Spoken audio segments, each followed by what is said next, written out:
I am writing this under an appreciable mental strain, since by tonight I shall be no more.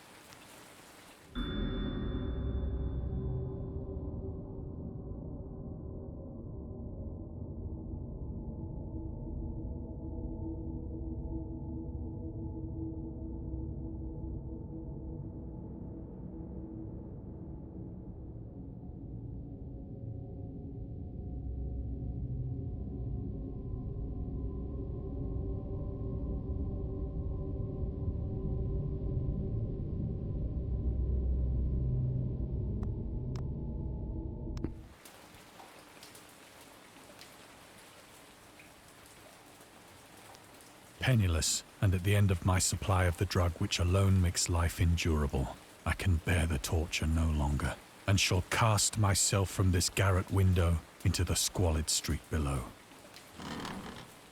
Do not think from my slavery to morphine that I am a weakling or a degenerate. When you have read these hastily scrawled pages, you may guess, though never fully realize, why it is that I must have forgetfulness or death.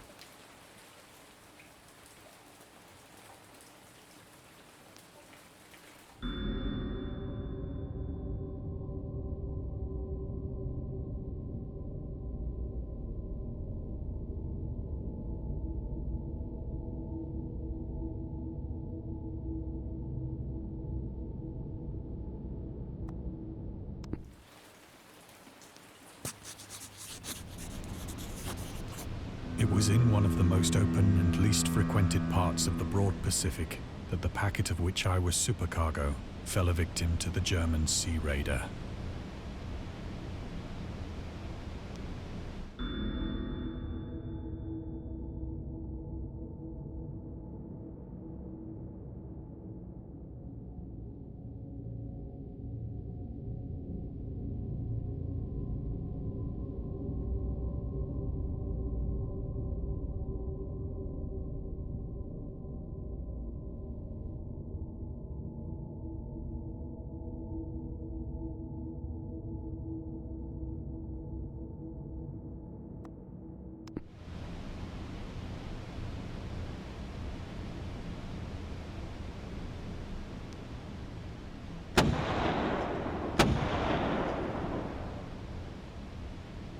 The Great War was then at its very beginning, and the ocean forces of the Hun had not completely sunk to their later degradation, so that our vessel was made a legitimate prize, whilst we of her crew were treated with all the fairness and consideration due us as naval prisoners.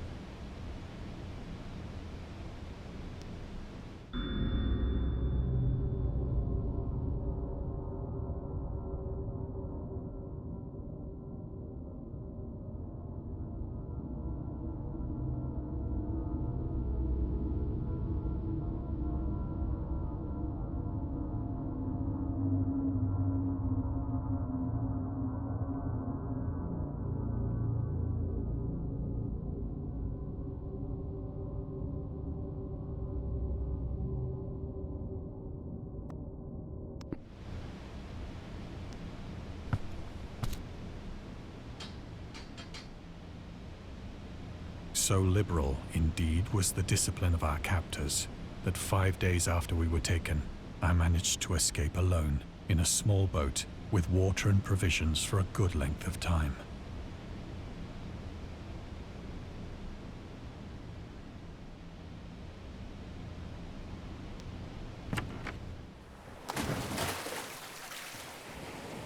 When I finally found myself adrift and free, I had but little idea of my surroundings.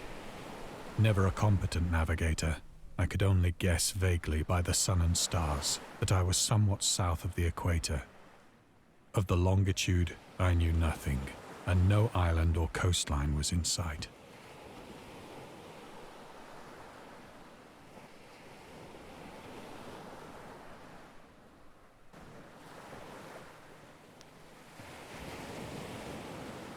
The weather kept fair, and for uncounted days I drifted aimlessly beneath the scorching sun, waiting either for some passing ship or to be cast on the shores of some habitable land.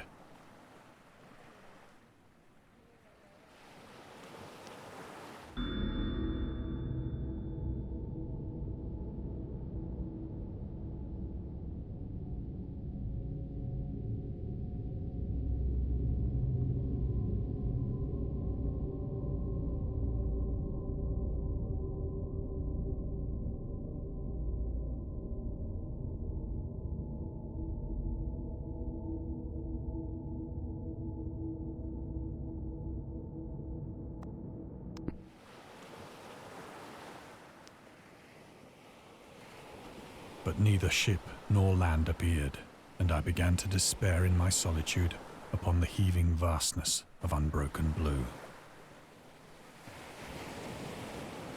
The change happened whilst I slept. Its details I shall never know, for my slumber, though troubled and dream-infested, was continuous.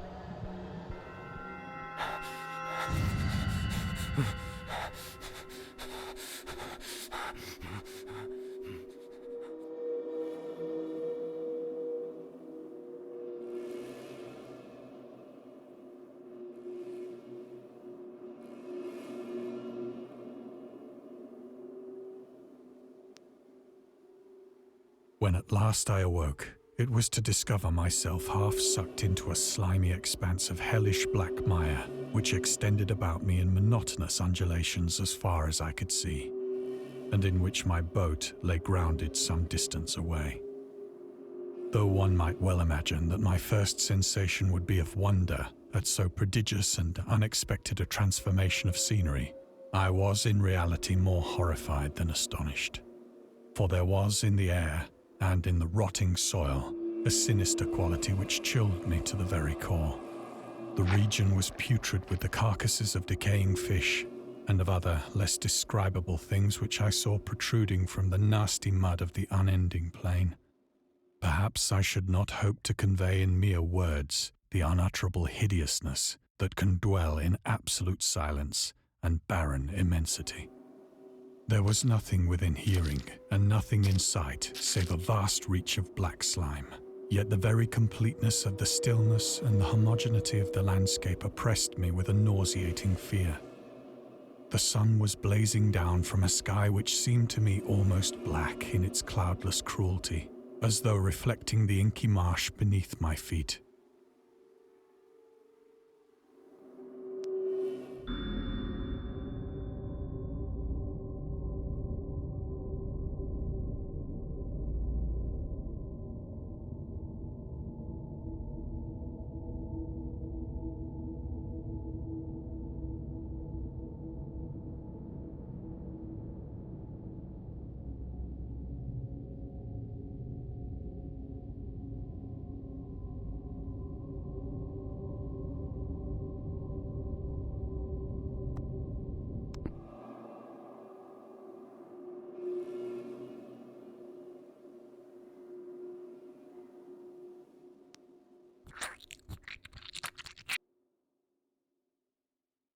As I crawled into the stranded boat, I realized that only one theory could explain my position. Through some unprecedented volcanic upheaval, a portion of the ocean floor must have been thrown to the surface, exposing regions for which innumerable millions of years had lain hidden under unfathomable watery depths. So great was the extent of the new land which had risen beneath me, that I could not detect the faintest noise of the surging ocean, straining my ears as I might. Nor were there any seafowl to prey upon the dead things.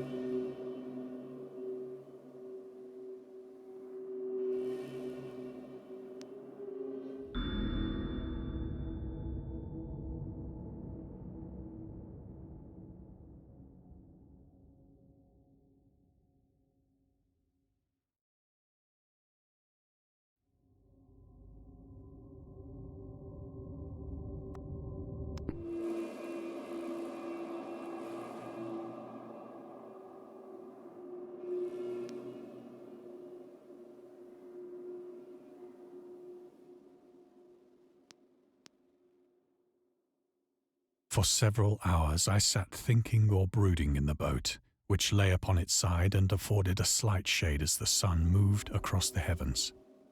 As the day progressed, the ground lost some of its stickiness and seemed likely to dry sufficiently for traveling purposes in a short time. That night I slept but little, and the next day I made for myself a pack containing food and water, preparatory to an overland journey in search of the vanished sea and possible rescue.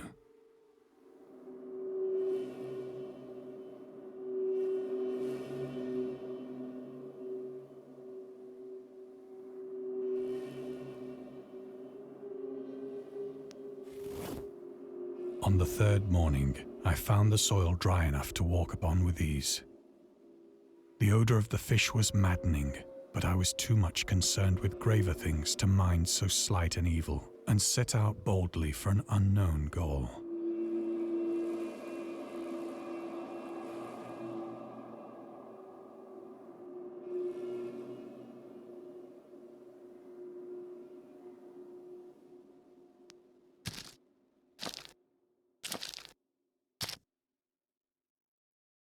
All day I forged steadily westward, guided by a faraway hummock which rose higher than any other elevation on the rolling desert.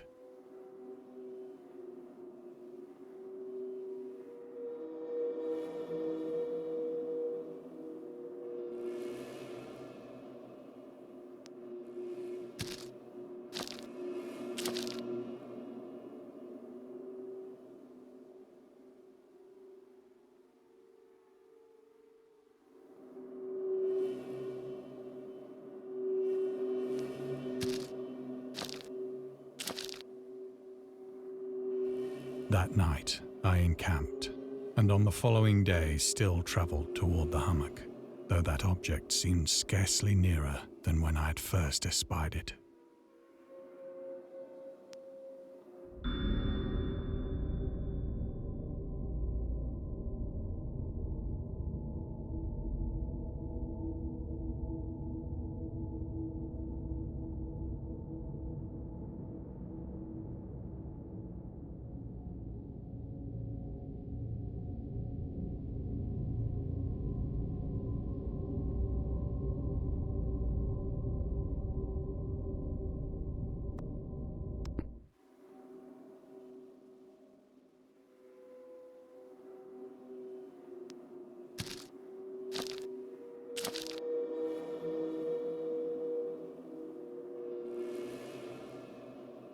By the fourth evening, I attained the base of the mound, which turned out to be much higher than it had appeared from a distance.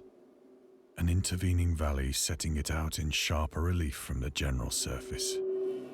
Too weary to ascend, I slept in the shadow of the hill. I know not why my dreams were so wild that night, but ere the waning and fantastically gibbous moon had risen far above the eastern plain,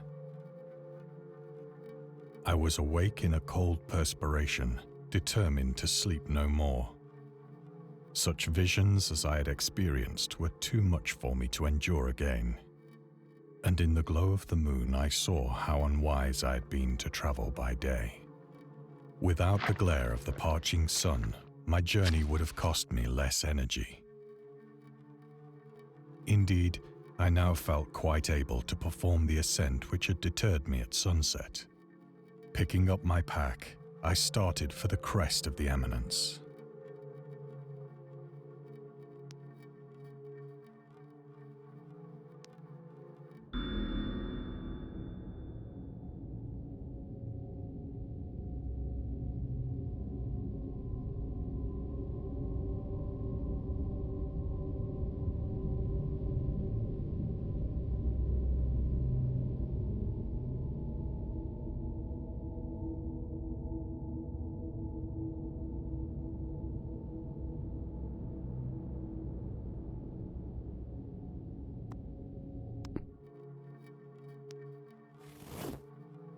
I have said that the unbroken monotony of the rolling plain was a source of vague horror to me, but I think my horror was greater when I gained the summit of the mound and looked down the other side into an immeasurable pit or canyon. whose black recesses the moon had not yet soared high enough to illumine. I felt myself on the edge of the world, peering over the rim into a fathomless chaos of eternal night. Through my terror ran curious reminiscences of Paradise Lost, and of Satan's hideous climb through the unfashioned realms of darkness. As the moon climbed higher in the sky, I began to see that the slopes of the valley were not quite so perpendicular as I had imagined.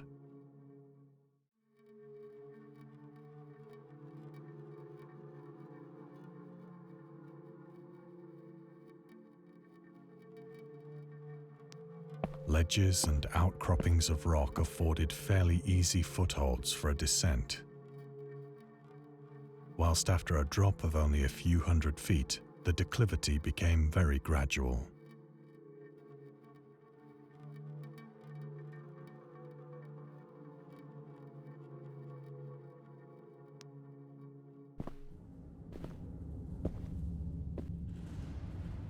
Urged on by an impulse which I cannot definitely analyze, I scrambled with difficulty down the rocks and stood on the gentler slope beneath, gazing into the Stygian deeps, where no light had yet penetrated. All at once, my attention was captured by a vast and singular object on the opposite slope, which rose steeply about 100 yards ahead of me. An object that gleamed whitely in the newly bestowed rays of the ascending moon.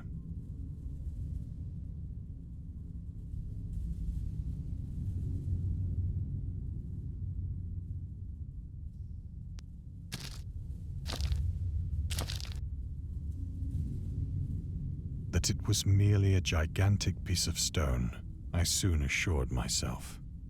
But I was conscious of a distinct impression that its contour and position were not altogether the work of nature. A closer scrutiny filled me with sensations I cannot express.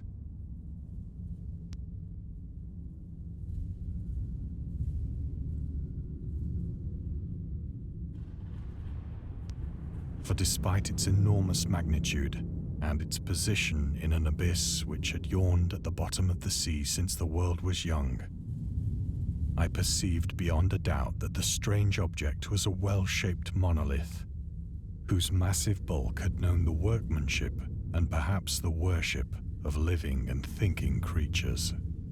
Dazed and frightened, yet not without a certain thrill of the scientist's or archaeologist's delight, I examined my surroundings more closely.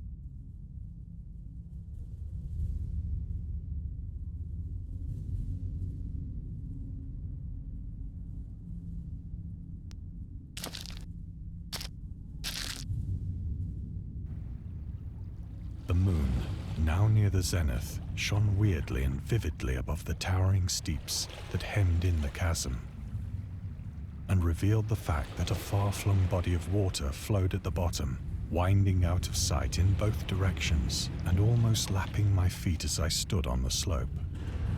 Across the chasm, the wavelets washed the base of the cyclopean monolith, on whose surface I could now trace both inscriptions and crude sculptures.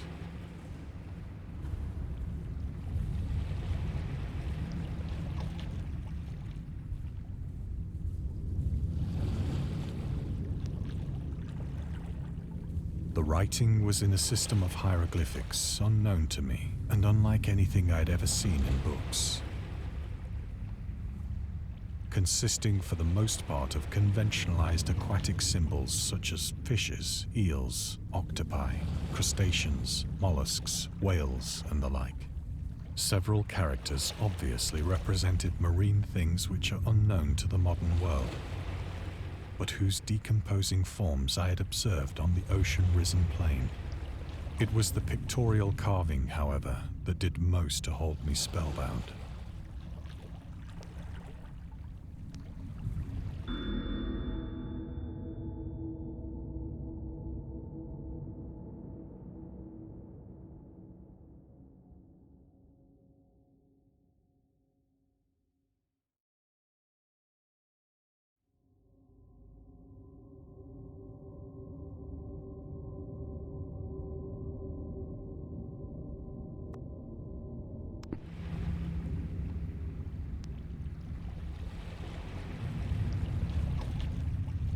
Plainly visible across the intervening water on account of their enormous size were an array of bas-reliefs whose subjects would have excited the envy of a Doré.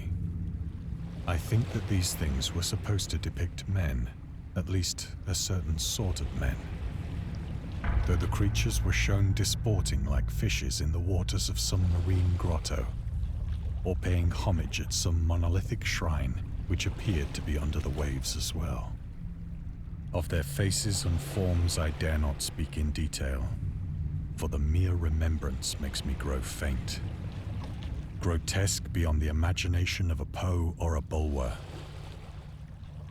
They were damnably human in general outline, despite webbed hands and feet, shockingly wide and flabby lips, glassy, bulging eyes, and other features less pleasant to recall. Curiously enough, they seem to have been chiseled badly out of proportion with their scenic background, for one of the creatures was shown in the act of killing a whale, represented as but little larger than himself. I remarked, as I say, their grotesqueness and strange size, but in a moment decided that they were merely the imaginary gods of some primitive fishing or seafaring tribe. Some tribe whose last descendant had perished eras before the first ancestor of the Piltdown or Neanderthal man was born.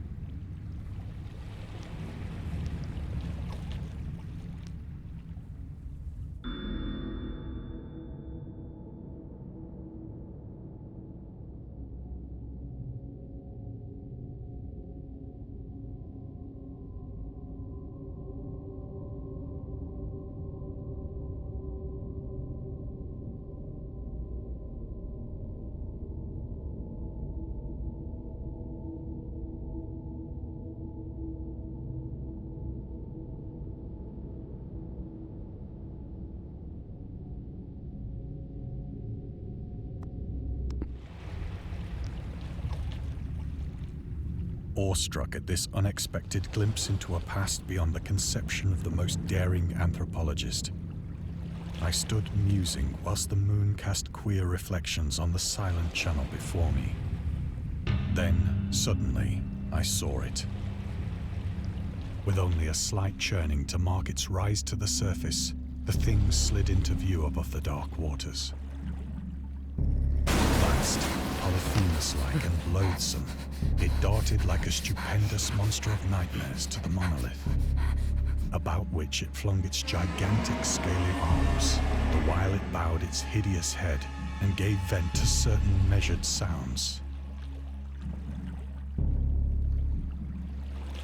I think I went mad then.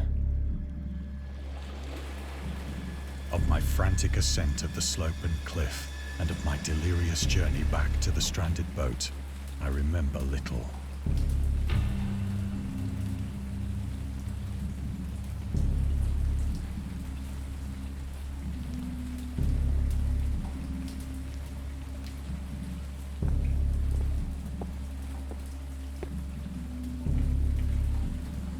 I believe I sang a great deal and laughed oddly when I was unable to sing.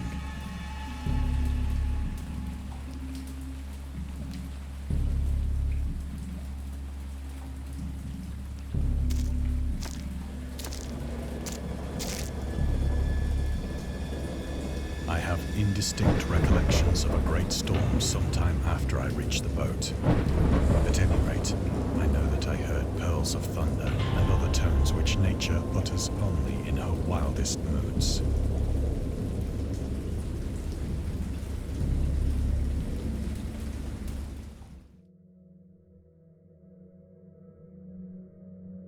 When I came out of the shadows, I was in a San Francisco hospital. Brought thither by the captain of the American ship which had picked up my boat in mid-ocean. In my delirium, I had said much, but found that my words had been given scant attention. Of any land upheaval in the Pacific, my rescuers knew nothing. Nor did I deem it necessary to insist upon a thing which I knew they could not believe.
Once I sought out a celebrated ethnologist and amused him with peculiar questions regarding the ancient Philistine legend of Dagon, the fish god.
But soon perceiving that he was hopelessly conventional, I did not press my inquiries.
It is at night, especially when the moon is gibbous and waning, that I see the thing. I tried morphine, but the drug has given only transient surcease and has drawn me into its clutches as a hopeless slave. So now I am to end it all, having written a full account for the information or the contemptuous amusement of my fellow men.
Often, I ask myself if it could not all have been a pure phantasm.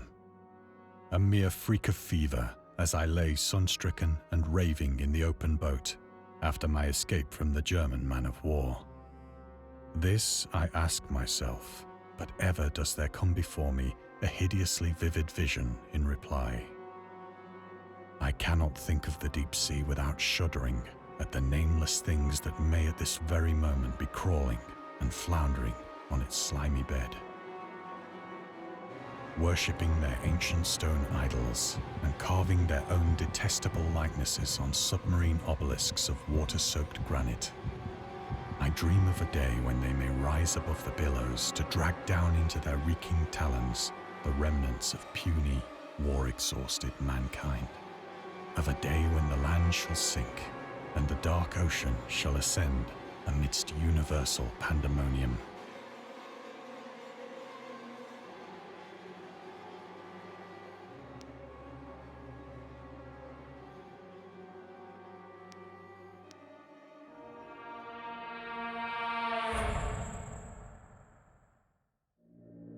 The end is near. I hear a noise at the door, as of some immense slippery body lumbering against it.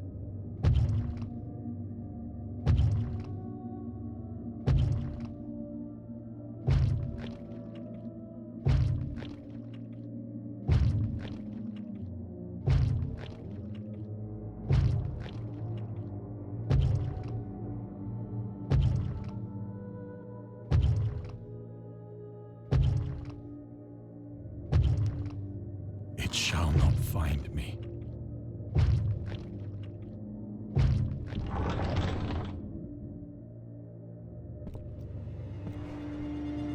God, that hand!